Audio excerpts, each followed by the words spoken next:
로마서 7장 낭독하겠습니다. 7장 1절부터 25절입니다. 형제들아, 내가 법 아는 자들에게 말하노니 너희는 율법이 사람의 살 동안만 그를 주관하는 줄 알지 못하느냐. 남편 있는 여인이 그 남편 생전에는 법으로 그에게 매인받으나 만일 그 남편이 죽으면 남편의 법에서 벗어났느니라. 그러므로 만일 그 남편 생전에 다른 남자에게 가면 음부라 이르되 남편이 죽으면 그 법에서 자유케 되나니 다른 남자에게 갈지라도 음부가 되지 아니하느니라. 그러므로 내 형제들아, 너희도 그리스도의 몸으로 말미암아 율법에 대하여 죽임을 당하였으니 이는 다른 이 곧 죽은 자 가운데에서 살아나신 이에게 가서 우리로 하나님을 위하여 열매를 맺히게 하려 함이니라.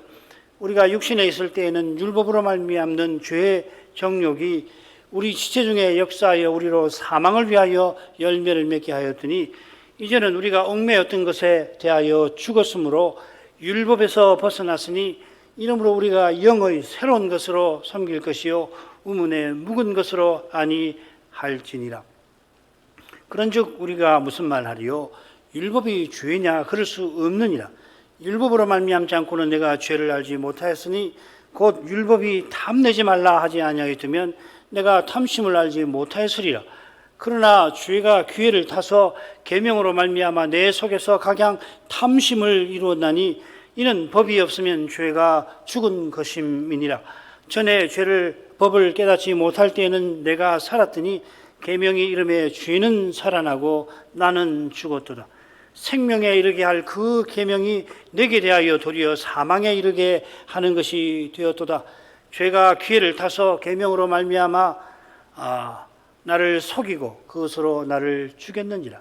이러보건대 율법도 거룩하며 계명도 거룩하며 의로우며 선하도다. 그런즉 선한 것이 내게 사망이 되었느뇨? 그럴 수 없느니라. 오직 죄가 죄로 드러나기 위하여 선한 그것으로 말미암아 나를 죽게 만들었으니 이는 계명으로 말미암아 죄로 심히 죄되게 하려 함이니라. 우리가 율법은 신령한 줄을 알거니와 나는 육신에 속하여 죄 아래 팔렸도다. 나의 행하는 것을 내가 알지 못하노니 곧 원하는 이것은 행하지 아니하고 도리어 미워하는 그것을 함이라. 만일 내가 원치 아니하는 그것을 하면 내가 이로 율법의 선한 것을 시인하노니 이제는 이것을 행하는 자가 내가 아니요 내 속에 거하는 죄인이라.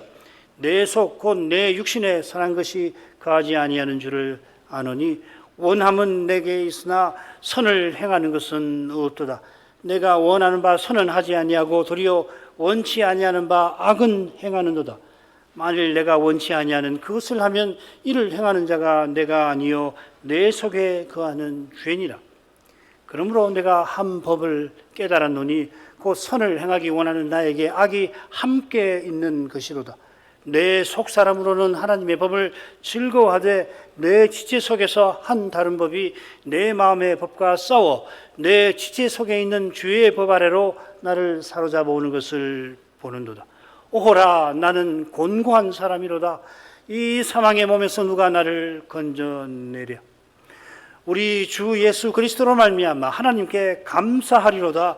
그런즉 내 자신이 마음으로는 하나님의 법을 육신으로는 죄의 법을 섬기노라.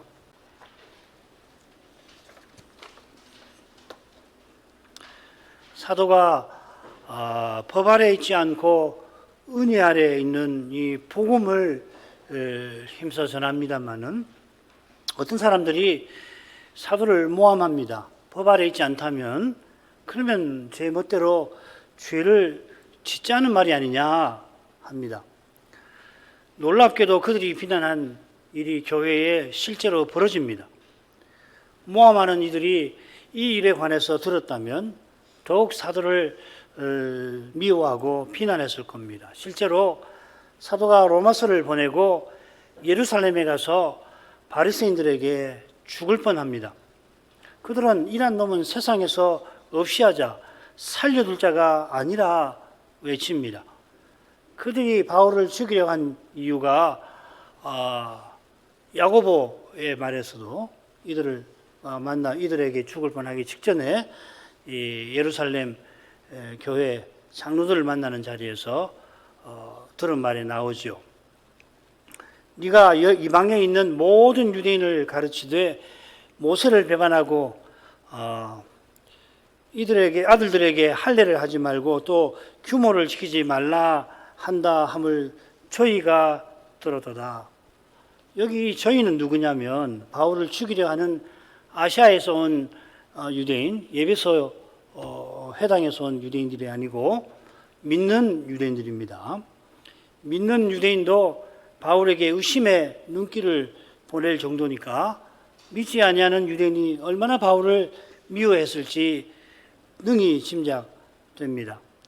이런 배경에 비춰서 사도가 이 로마서에서 신자가 율법을 행한다는 사실을 강조한 심정도 헤아릴 만할 것입니다.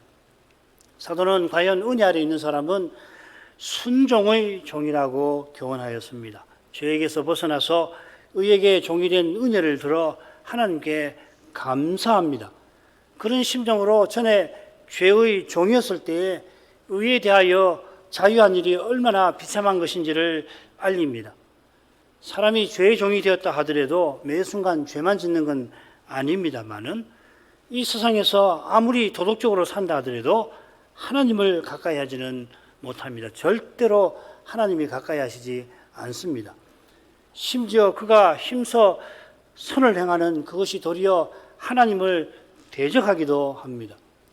이러한 점에서 은혜 아래 있는 사람이 자기를 의에게 종으로 들여 거룩함에 이르는 열매를 맺는 것이 얼마나 감사한 일인지 모르는데 6장 마지막 부분에 이러한 심정이 드러납니다. 지난 시간에 이어서 6장 마지막 부분을 먼저 살피죠. 21절부터 23절.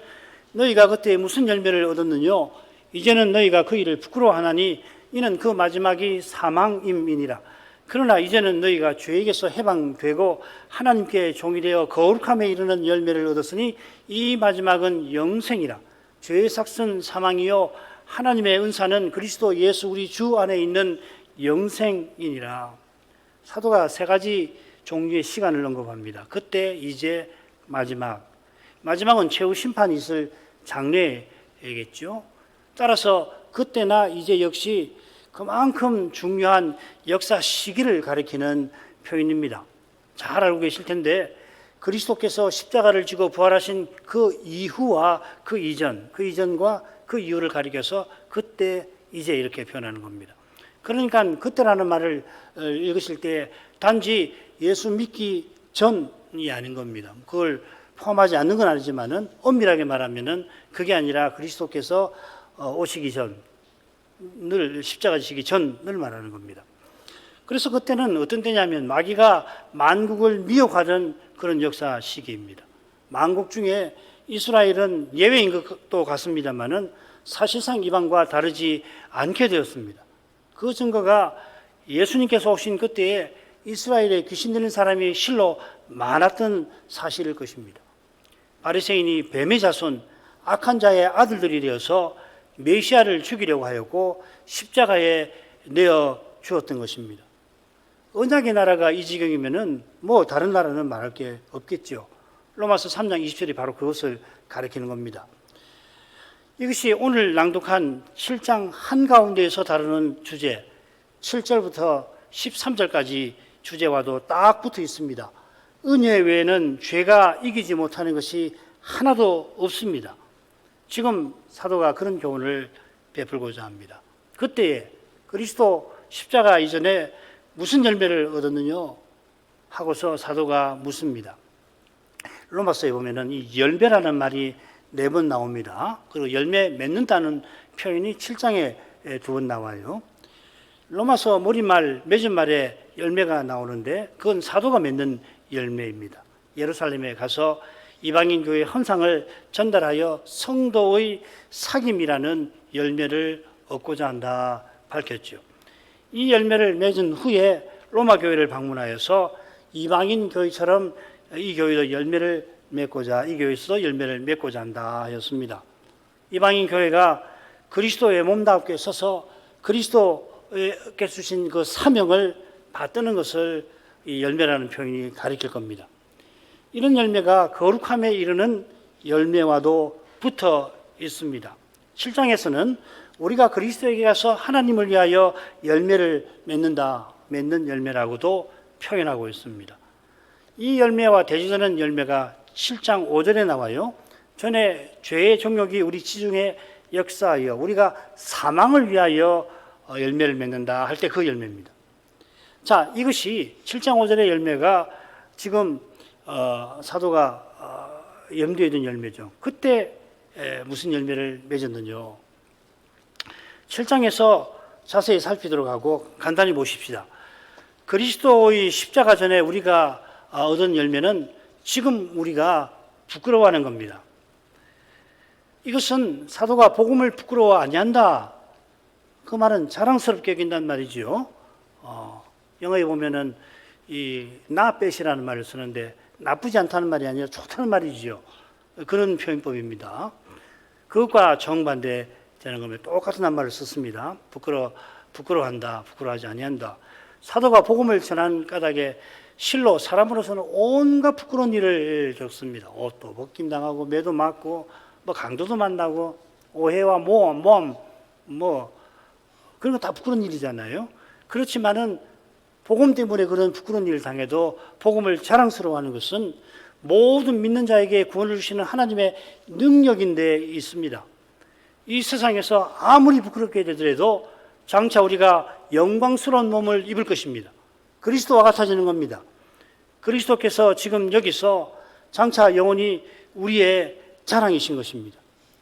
이런 점에 비추어서 우리가 지금 부끄러워하는 이전의 열매가 뭔지를 살필 것입니다. 그건 아주 결론만 말씀드리면 그리스도를 드러내지 않고 자기를 드러내는 것이고, 지금 이 세상에서 사람들이 자랑하는 걸 다 보면 그거 아니에요. 결국은 그게 부끄러운 줄 모르는 거거든요. 그리스도처럼 하나님 일을 받들지 아니하고 자기 뜻을 이루는 겁니다.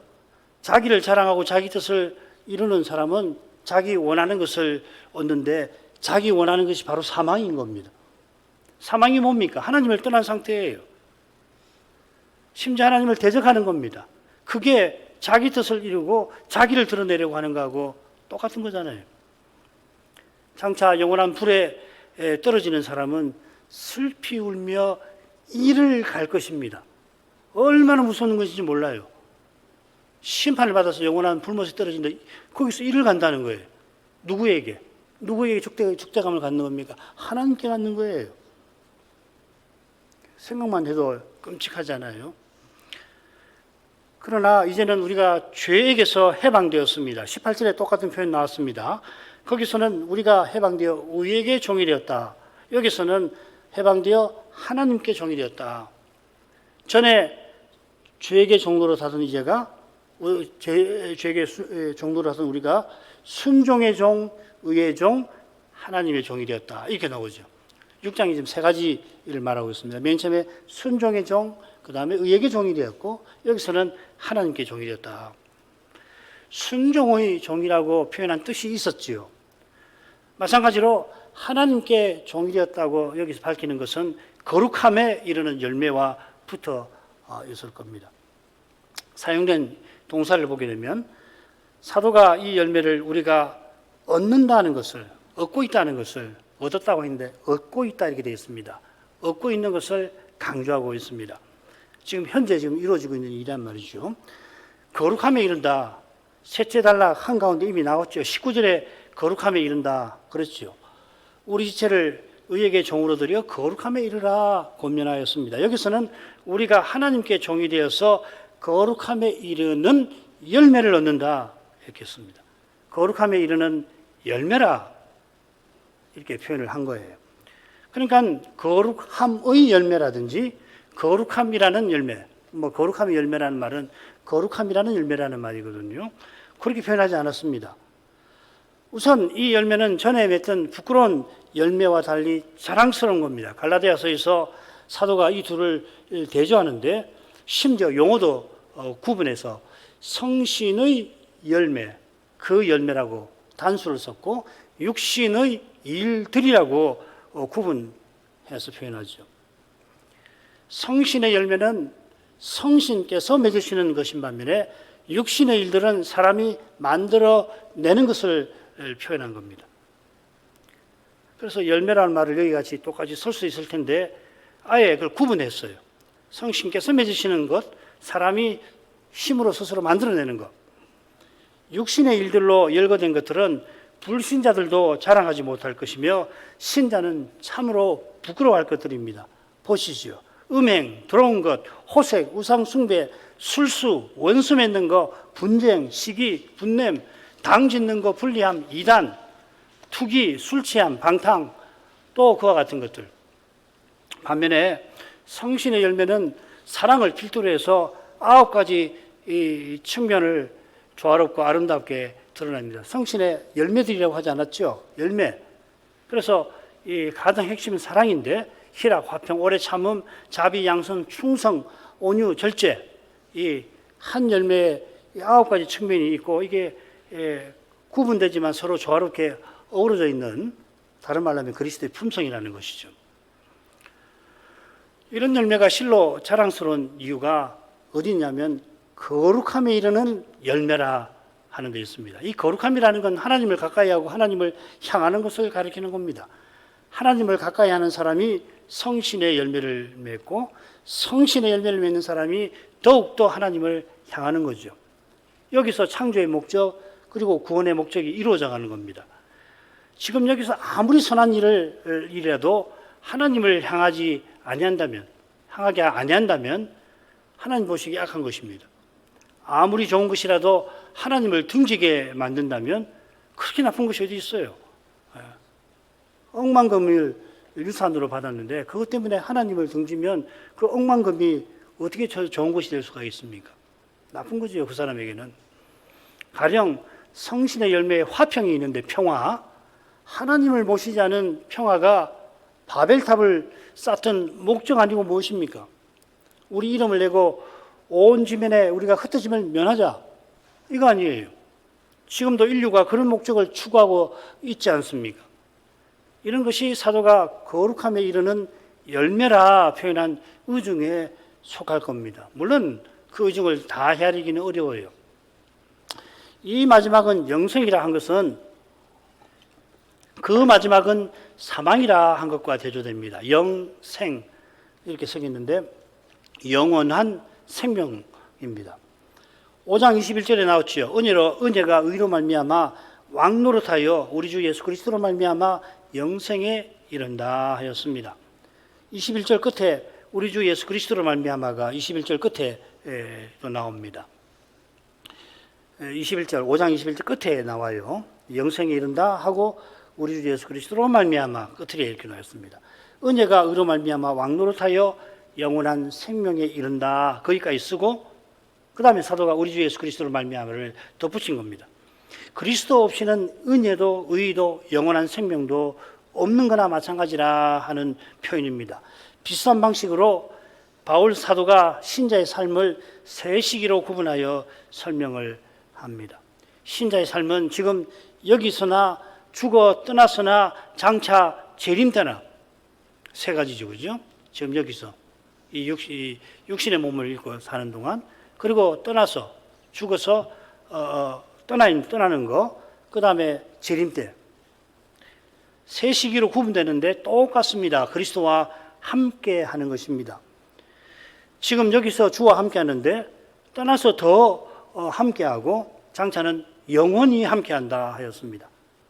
이 셋이 얼마나 같고 얼마나 다른지 죽어 떠나면 좀 더 분명하게 깨닫게 되겠습니다만은 재림 때 가서야 온전히 깨닫게 될 것입니다만 재림 후에도 틀림없이 더욱더 깨달아 가게 될 겁니다.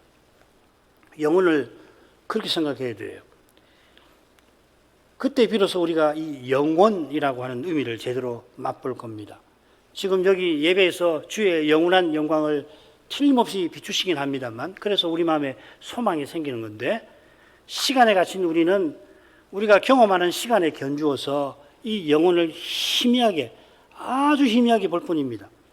그 영광이 너무도 희미한 나머지 결국 길고 긴 시간을 길게 늘어뜨린 것과 별로 다르지 않은, 그런데도 뭔지는 모르겠지만은 지금과는 근본적으로 다른 것처럼 이 영혼의 영광이 느껴지는 거죠. 그만큼 우리가 부활하신 주님을 잘 모른다 하는 것일 겁니다. 영원하신 삼위에 관하여 우리가 아는 것이 얼마나 지금 적나 장차 알고 깜짝 놀랄 겁니다. 그때 화들짝 오직 은혜로 구원받는구나. 우리가 복음을 잘 알아서, 물론 복음을 분명하게 알아야 돼요. 그리스도를 대충 아는 게 아니라 그리스도가 어떤 분이신지 확고하게 알아야 되고 분명하게 알아야 되지만 중요한 건 은혜로 받는 겁니다. 그것도 은혜이고 핵심은 은혜로 구원받는 것이에요. 그런데 지금 알았다는 이것이 장차 하늘에 또 그리스도 오실 때 가보면, 야, 정말 몰랐구나. 조금 여담이 되겠지만 우리 아이들 어릴 때 키우면 입에서 아이들에게 복음을 가르치고, 그래서 자기들 깨닫는다고 이 하나님과 그리스도에서 이야기하는 거 들어보면, 뭐 저는 신학을 했으니까 뭐 이단 이야기한 거 비슷하게 들리네. 그럴 수 있단 말이죠. 우리 지식이 그렇습니다. 지금 우리가 그거를 보면 희미합니다. 고린도전서 13장이 그거잖아요. 지금 우리 아는 거 어린아이와 같습니다. 아주 유치한 아이와 같은 겁니다. 그러니까 우리의 깨달음을 자랑한다는 것은 얼마나 유치한 것인지 몰라요. 그 말이죠. 이 진리가 23절에서 찬란히 비칩니다. 23절 이유인즉슨 하고 시작됩니다. 전에 부끄러운 열매를 맺어서 그 마지막이 사망이고 이제 거룩함에 이르는 열매를 맺어 이 마지막이 영원한 생명인 그 이유가 여기 나오는 겁니다. 어찌하여서 죄에게 종살이하면 그 마지막은 사망인가? 사망이 죄의 삭시라서 그렇다 하는 겁니다. 이 삭시라는 말이 군인이 이 군대 가서 받는 봉급이나 종이 일해서 받는 세경입니다.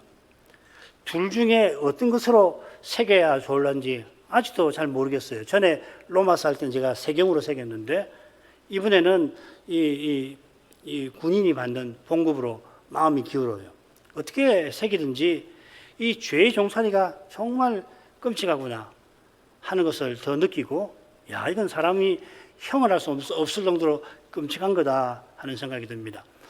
이 한글 개역 성경에 불의의 병기, 의의 병기라는 말이 나왔으니까 군인으로 섬기며 받는 봉급, 그 대가라고 새기는 게 좋을 것도 같습니다. 평생 힘을 다해서 이 죄라고 하는 왕을 충성스럽게 모셨는데 그 삭시 영원한 왕이신 하나님께 영원한 심판을 받는 것이라는 겁니다. 그 자리에서 죄가, 자기가 평생 섬겼던 죄가 아무런 도움이 되지 않습니다. 오히려 슬피 울며 이를 갈게 만듭니다. 악한 왕을 모신 잘못을 자기가 저질러 놓고서 선한 왕을 향한 적개심에 영혼이 사로잡히는 거예요. 이게 얼마나 고통스러운 것이겠습니까? 얼마나 끔찍한 것이겠습니까? 지옥불 혹은 불못에 그 영혼이 타는 불 이미지가 있는데 이 적개심이라는 불에 타오르는 거거든요. 지금도 그렇습니다. 지금도 미움이 타오르면 안 됩니다. 그 얼마나 신자가 적개심에 타오르는 게 불행한 일인지 몰라요.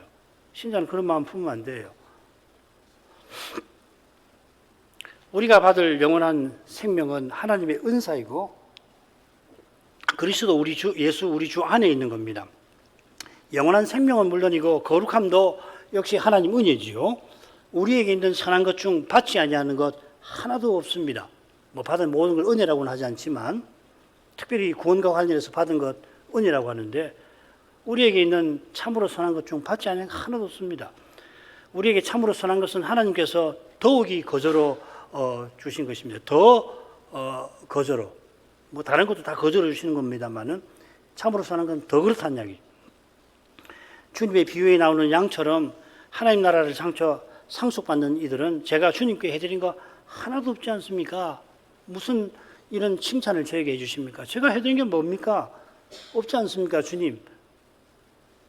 달리 고백할 게 실은 없어 그래요. 이게 무슨 뭐 겸양의 표현 아니잖아요. 그렇게밖에 고백할 게 없어요. 해드린 것 하나도 없는 우리에게 하나님은 독생자를, 그리스도를 주십니다. 이미 주셨고 또 주실 겁니다. 이처럼 구원은 그리스도를 얻는 겁니다. 또한 그리스도 안에 있는 이것이 지금 사도처럼 우리가 모든 것을 해로, 손해로 여기는 이유이고 목적인 겁니다. 자, 이런 내용이 오늘 낭독한 본문에 이어지는데요. 이 7장은 이 로마서 본론의 넷째 대목, 넷째 대목이 아니죠, 그죠? 가만히 보자.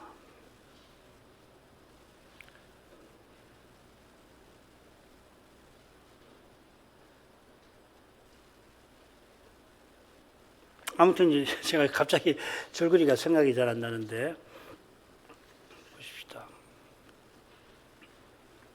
셋째 대목, 본론의 셋째 대목입니다. 셋째 대목이 5장부터 8절, 셋째 대목이 네 번째 단락이 됩니다. 이걸 크게 셋으로 나눠보죠. 1절부터 6절, 율법에 대하여 죽은 우리가 그리스도에게 들어가서 하나님을 위하여 열매를 맺는다는 거고, 7절부터 13절은 죄가 율법을 기회로 이용하여서 온갖 죄를 우리 안에 일으킨다는 거. 그 다음 14절부터 25절은 신자가 죄의 포로가 되긴 하지만 그러나 하나님의 법을 이루며 산다 하는 내용입니다. 여기서 로마서 6장과 비슷한 주제를 다루는데 이 7장에서는 초점이 어디에 있느냐면 죄보다 율법에 초점이 가 있습니다. 그래서 이 로마서 7장에는 율법이란 말이 무려 23번이나 나옵니다. 이런 점에서 율법과 죄의 문제가 처음으로 본격적으로 도입된 이 5장 12절부터 21절과 짝을 이룬다고 할 수가 있겠습니다. 자, 이런 정도 나중에 또 설명을 해드리죠. 1장 1절에서 6절로 가죠. 이 단락에서 우리가 율법에 대해서 죽은 사실을 사도가 교훈하는데 셋으로 구분해서 보십시다. 1절부터 3절, 4절, 5, 6절 이렇게 됩니다. 처음에는 혼인법을 예로 들어서 이 사실을 소개를 합니다. 그리고 4절에서는 율법에 대해서 죽게 하신 목적이 언급이 되어 있고, 그 다음에 5, 6절에서는 이전 상태를 언급하면서 이 목적을 좀 더 부연 설명하는 겁니다. 1절부터 3절 읽겠습니다. 형제들아, 내가 법 아는 자들에게 말하노니 너희는 율법이 사람의 살 동안만 그를 주관하는 줄 알지 못하느냐. 남편이 있는 여인이 그 남편 생전에는 법으로 그에게 매인받으나 만일 그 남편이 죽으면 남편의 법에서 벗어났느니라. 그러므로 만일 그 남편 생전에 다른 남자에게 가면 음부라 이르되 남편이 죽으면 그 법에서 자유케 되나니 다른 남자에게로 갈지라도 음부가 되지 아니하느니라. 얼른 읽으면은 제가 빨리 읽었는데 사도가 교훈하는 것이 분명한 듯이 보입니다만은 이걸 찬찬히 읽으시면 이거 간단하지 않다는 걸 금방 알게 됩니다. 우선 형제들아 하고서 너희는 알지 못하느냐 묻습니다. 형제들은 서신 많은 로마의 신자들인데 그들이 당연히 알 만한 내용을 이어 말합니다. 그건 율법이 사람이 살 동안만 그를 주관한다 하는 겁니다. 범죄가 발생을 해서 경찰이 조사를 하는데 그 피의자가 죽게 되면 대개 소사를 종결해 버리잖아요. 그가 죄를 지었더라도 처벌 못하니까 그러는 겁니다. 그처럼 사람이 죽으면 법은 죽은 사람에게는 효력을 미치지 못합니다. 이건 로마의 신자만 아니라 누구든지 잘 아는 바라 너희가 알지 못하느냐? 답을 예상하고 묻는 거죠. 알고 있는 거죠. 자, 그러는 중에 그 가운데 사도는 이는 내가 법 아는 자들에게 말하고 있습니다. 이 덧붙여요. 필시 법 아는 자들은 이 서신 받는 로마의 신자들인데 이들을 굳이 법 아는 자들이라고 표현한 겁니다. 의중이 있겠죠. 로마가 법률과 질서를 자랑하는 나라니까 사도가 법 아는 자들이라 했을까? 그런 것 같지는 않아요. 오히려 지금 여기서 율법의 문제를 다루려고 하므로 로마 신자 중에 유대인들을 염두에 두고 이런 표현을 썼을 공산이 큽니다. 로마서 14장, 15장에서도 음식이나 절기와 관련하여서 로마 신자들 안에 갈등이 있다는 그런 조짐이 보이기도 합니다만은 이 장 끝에도 보시면은 할례 받는 뜻이 율법의 정신을, 율법의 요구를 이루는 것이다 사도가 교훈하잖아요. 로마 교회 안에 율법을 강조하며 무리를 빚는 사람들이 있었던 것 같습니다. 사도는 먼저 율법이 사람 살 동안만 그를 주관한다 하는 원칙, 누구나 다 아는 사실을 언급합니다. 이 주관한다 이 표현이 눈에 띕니다. 앞서도 나왔죠, 그죠? 주관, 죄가 너희 몸에 주관하지 못할 것이다. 왕노를 하지 못하게 하라. 주관치 못할 거다. 약속을 했죠. 율법의 효력이라고 하는 걸 말하려고 한다면 이 바울이 굉장히 박식한 분이거든요. 그냥 법적 용어를 정확히 잘 구사해요. 이 효력과 관련해서 효력했다는 용어를 얼마든지 구사할 건데 주관한다라고 하는 표현을 쓴 것은 율법 아래 있는 것이 결국 죄의 종되는 것임을 암시하고 있는 겁니다. 율법 아래 있다는 것은 율법의 주관 아래 있다는 이야기죠. 이어 사도가 남편이 죽으면 아내가 남편의 법에서 벗어난다 하는 예를 듭니다. 얼른 읽으면은 방금 밝힌 원칙과 비슷합니다만은 자, 아내가 아니라 남편이 죽죠. 죽는 사람은 아내가 아니고 남편입니다. 그리고 그 아내가 이 남편의 법에서 벗어납니다. 그래서 좀 다르죠. 사람이 살 동안 율법이 그를 주관하니까 그가 죽으면 율법의 왕노릇에서 벗어나는데 여기서 죽는 사람이 아니라 산 사람이 아내가 벗어나는 거죠. 그런데 2절, 3절에서 사도가 든 이 예를 4절에 비춰보면은 굉장히 4절에서 다루는 주제와 밀접합니다. 그래서 2, 3절하고 4절을 비교해보면 남편이 있는 아내는 누구냐면 율법 아래 있는 우리를 가리키고 남편의 죽음은 여인의 남편이 죽은 것은 우리가 율법에 대해 죽는 거고 남편이 죽고 여인이 다른 남자에게 가는 것은 율법에 대하여 죽은 우리가 그리스도에게 가는 것하고 비슷하죠. 다른 남자에게 가도 음부가 되지 않는다고 했는데 그리스도께 가서 하나님을 위하여 열매를 맺는다. 뭐 똑같지는 않지만 굉장히 2, 3절하고 4절이 연결되어 있습니다. 그러니까 사도는 4절에서 전할 핵심 교훈을 염두에 두어서 2, 3절에서 남편이 있는 여인의 예를 든 겁니다.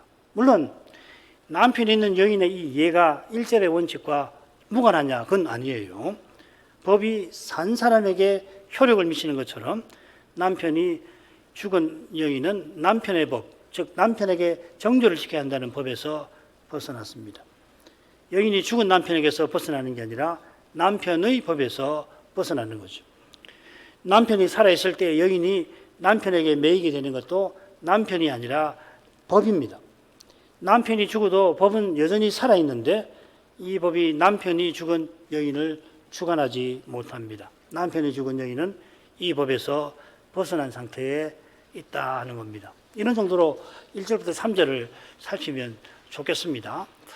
자, 4절에 가보죠. 그러므로 내 형제들아 너희도 그리스도의 몸으로 말미암아 율법에 대하여 죽임을 당하였으니 이는 다른 이고 죽은 자 가운데에서 살아나신 이에게 가서 우리로 하나님을 위하여 열매를 맺히게 하려 함이니라. 1절에서 형제들아 있는데 여기서는 내 형제들아 하면서 꼭 전할 교훈을 마치 그들이 있는 것처럼 구설을 하고 있습니다. 사도는 너희도 하면서 로마 신자들이 율법에 대하여 죽임당한 것을 말합니다. 로마의 신자들이 겪은 그 일을 다른 이도 겪었다는 이야기죠. 너희도 죽임을 당했다고 그랬으니까 너희도 다른 이도 그 다른 이가 누구냐면 그리스도인 것 같아요. 로마의 신자들이 그리스도의 몸으로 말미암아 그리스도처럼 죽임을 당했습니다. 그리스도의 몸은 물론 그리스도 십자가를 가리키는 거죠. 그리스도께서 죄에 대하여 죽으신 까닭에 그분을 믿는 우리도 죄에 대하여 죽었는데 우리가 율법에 대하여 죽임당한 것은 그리스도의 십자가 덕분입니다. 좀 더 정확히 하기는 그리스도를 십자가에 내어주신 하나님 덕분입니다. 하나님께서 그리스도로 말미암아 우리도 율법에 대하여 죽게 하셨다. 여기 보면은 죽임 당한다. 죄에 대하여 앞서는 죄에 대하여 죽었다고 표현하잖아요. 우리가 죄에 대하여 죽었다. 그렇게 이야기하는. 여기서는 율법에 대하여 죽임을 당한다. 하나님 우리로 하여금 죽게 만드셨다는 이야기죠. 그죠? 하나님이 하신 일이다. 죄에 대하여 죽은 것이 우리 노력으로 된 것이 아니듯이 여기서 분명히 죽임을 당했다. 하나님이 너희로 율법에 대해서 죽게 하셨다. 그 말입니다. 율법에 대하여 죽은 것은 무엇보다 율법의 정죄에서 벗어난 겁니다. 이 내용을 우리가 5절에서 만나게 될 겁니다. 다음 시간에 볼 겁니다. 율법으로 말미암는 죄의 정욕이 우리 시체 속에서 역사하여 우리로 사망을 위하여 열매를 맺게 하였습니다. 이 두려운 주제가 7장 둘째 부분에서 길게 다뤄집니다. 6장 15절에서 사도는 우리가 율법 아래 있지 않고 은혜 아래 있다 한 대로 은혜 아래 있는 것이 구원의 복을 누리는 상태라면 율법 아래 있는 것은 저주 아래 있는 겁니다. 율법 아래서 율법 행위로 자기 의를 드러내려고 하는 것 자체가 이미 저주 아래 있는 겁니다. 이 죄 짓는 거 아니에요. 심각한 죄를 짓는 건데 이 저주거든요. 장차는 하나님의 두려운 심판을 받게 되는 거죠. 이런 데서 벗어나게 되는 것이 바로 율법에 대하여 죽은 것입니다. 하나님께서 우리들로 율법에 대하여 죽게 하신 목적을 이어 밝힙니다. 우리가 다른 이에게 가는 겁니다. 여기 간다고 이 새김 말이 속한다, 다른 이에게 속한다, 혹은 혼인한다, 다른 이와 연합된다 이렇게 새길 수가 있습니다. 여러분 갖고 계시는 영어 성경은 아마 이 세 가지로 번역이 되어 있을 겁니다. 이건 2, 3절하고 내용하고 붙어 있죠. 그죠? 남편과 아내. 예. 그리고 에베소서 5장에 혼인 관계를 교훈하면서 그리스도와 교회의 연합이라고 하는 큰 비밀을 전하죠. 그리스도께서 교회를 사랑하셔서 위하여 자신을 주셨으니 교회도 자신을 드려 주님을 순종합니다. 사도가 그리스도를 죽은 자 가운데서 살아나신이라고 표현합니다. 6장 9절에 똑같고요.